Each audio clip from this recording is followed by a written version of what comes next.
Hey everybody, it's David out here in Korea on week 32. This week started out fairly nice, a little bit of a hazardous air quality, but I have been told that's to be expected this time of year. But at least the temperatures are finally warming up a little bit. It's gotten to the 70s and even a couple of days in the 80s. I started off this week with a box from Dad.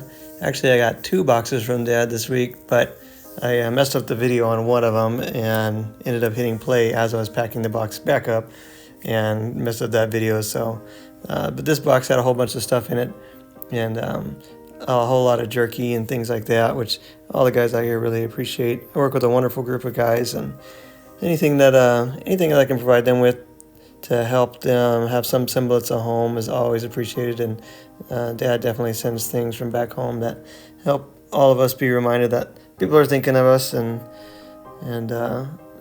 give us a little taste of what home is like. So I also asked Dad to send over a couple of things to keep people occupied. We work very long, grueling hours, and it's often kind of challenging to sit for hours and hours on end, just without occupying your hands or having something to kind of fidget with.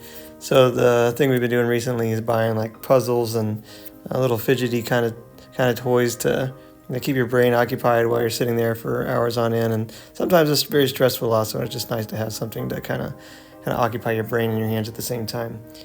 Dad sent over a whole bunch of gummy bears also, which will be eaten up very quickly, and some peanuts, which is always a good snack, and the whoopee cushions.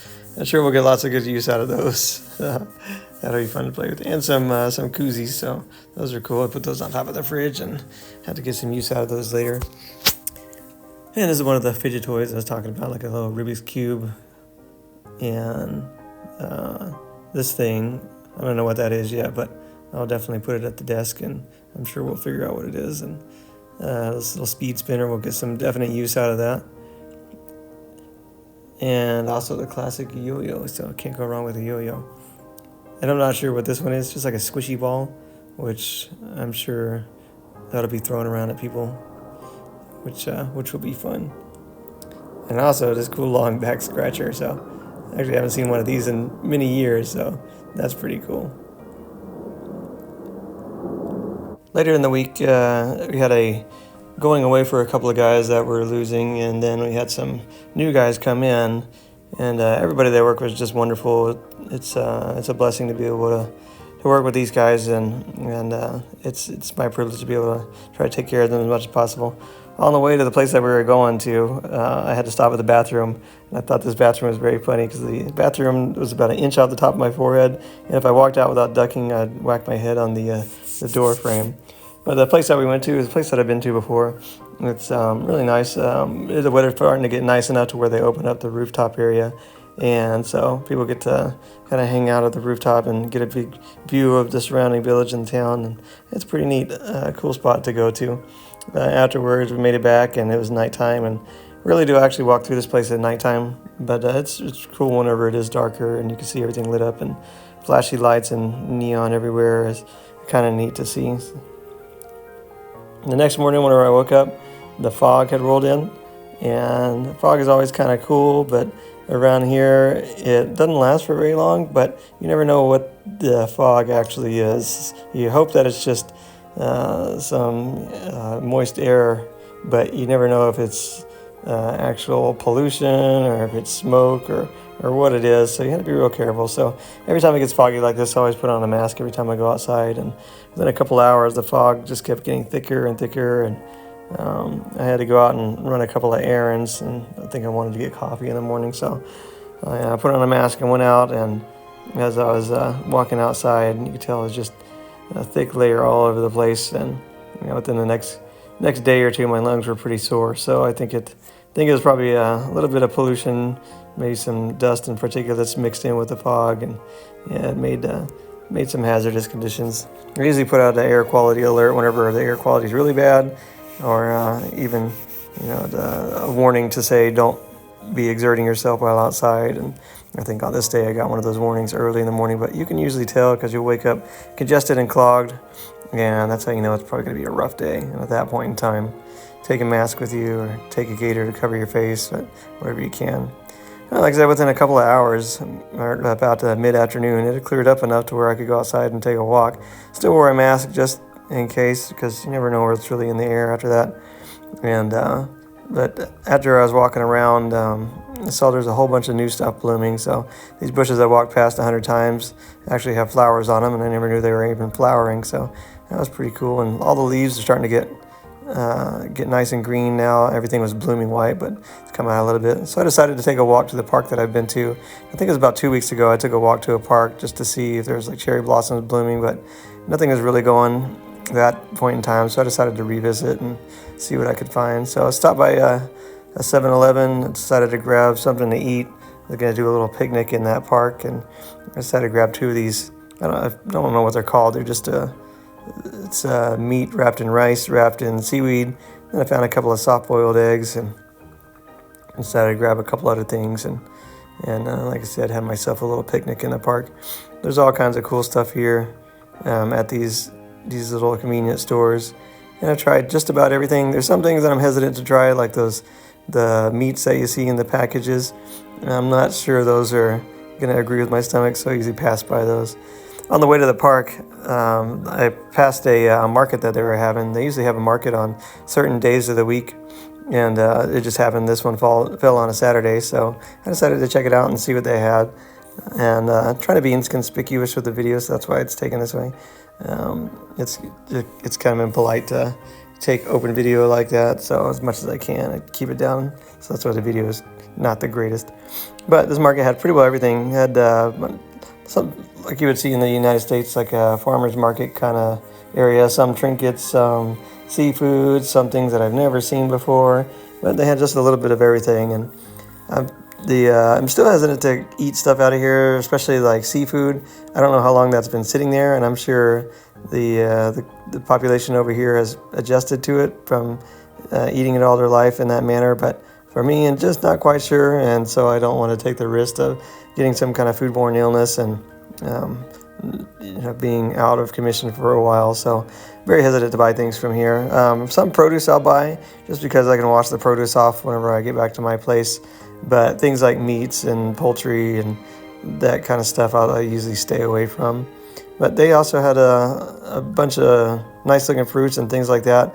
But they also had this honey vendor, and I suffer with allergies really bad out here. So my lovely wife told me I need to get some local honey, so I finally found some, and it's actually really good. It tastes a little bit different, just because I guess all the foliage around here and all the flora and the fauna is a little bit different, and so it has a different taste, but it's still texturally the same, and still the viscosity is about the same as honey, but just it's a little bit different. This is a row of cherry blossoms that I had walked past, I think last week, and I had put it in the video, and they were all bloomed solid white. And then this time around, you could tell some of them were still a little bit white, but they're transitioning to green now, and some of them are just solid green. But as you can see all over the ground, the remnants of the white blooms is all over the place, and that's probably a great contributor to my allergies acting up. But it was it's neat to see everything finally blooming. The entire time that I've been here, the leaves have been off the trees, and pretty well everything looked dead. There was a little bit of green grass whenever I first got here, but it quickly turned brown. And so it's nice to actually see the green leaves and green grass turning green and the green plants and things like that. So it really changes the whole aesthetic of the place. So neat to see, and that was one of the reasons I wanted to go walk to this park, was just to kind of revisit what I had seen before. Along the way, there's a bunch of old houses that look like they have a lot of history to them. And they're pretty cool. Some of them have like decorative railings and things like that, but yeah, pretty cool place altogether. I was trying to capture here some of the cherry blossom, the white leaves were falling off of these trees and making almost like a snowy effect, which is really neat. But I wanted to keep the video from the first time I came to this park and put them side by side, but I accidentally erased the footage from that previous video. But it's in, like I said, I think it's like in week 30 or 29 or somewhere in there that I had come to the same park and was hoping to see some trees blooming, but they were pretty bare. But now it's pretty grown out, and everything seems to have budded, and there's barely a tree that doesn't have something on it. So pretty nice. And this is where I decided I was going to have my my little picnic at. But this park has basically a bowl in the center of it, and I heard mention that maybe it was designed as a dog park, but they didn't want to put a fence up. They just wanted a natural barricade, and so it seems like that is consistent with what this looks like, but I'm not sure what the actual intention of the park was. But it's a nice park nonetheless. As you can see, it's kind of inside of its own little bowl there. But I found a shady tree and decided to break out my lunch. And the first thing I ate with these eggs, and these are the best eggs ever. They taste like they're made with like butter. I don't know how, but they're just hard or soft-boiled eggs. And then this is the rice seaweed thing that I bought. I ended up buying 2 of them, and I ate one there, and then I saved the other one. But these come in a package that tells you exactly how to open it, because the seaweed is surrounding the rice. But if you left it there, it would just get soggy. So you had to open the package a certain way to separate the plastic from the seaweed from the rice. And then once you mash it together, it all formulates. But it had some kind of tuna or something on the inside of it. But it was really good. I would eat one of those again. I think it's only like the second or third time that I've had one of those. But they're always pretty good. And this kind of view from the top of the bowl. Everything looked really nice and green, and everybody says get ready, the heat's about to start coming, so we'll see. I got a package from my lovely wife who included a whole bunch of snacks for me, and I always love getting boxes from home because I always get snacks that I'm familiar with, but then every once in a while she throws in stuff that I haven't seen before, which I always appreciate. Got me some soft licorice, which I love, and also this green goddess seasoning, which she told me to put on tofu, which I'll probably end up doing that here pretty soon. I haven't done it yet, but I fully intend to, and then air fry some tofu. I also got these, I got them about a week ago, I think, but I ate the entire box, and somebody had already broken into that one. There's a lip balm because my lips are getting very chapped from the air out here, and I've already used that, and it works out great. And then these milk chocolate covered gummy bears, which a lot of people kind of scoff at. They either love them or you hate them, and I absolutely love them. It's some people don't appreciate the fruit and chocolate, but I think some people must have broken taste buds if they don't like them. Also, I got these cinnamon sugar almonds, which somebody broke into those too. It was really weird. And then got these boba mochis, which are really good. Somebody broke into those also. I don't know what happened. It's just one of those things. But everything that she sent is super good. And then these are some of the familiar snacks that I've had. These are like a little peanut butter, crunchy, I don't know what you call them, just air puffed kind of thing. Really good stuff. And so super glad to have that. My lovely wife is awesome, and she sent a whole bunch of teas of many different varieties. So I got teas for days there. Well, thanks everybody for watching. I hope everybody has a good week. God bless, and hi, Miss Vicki.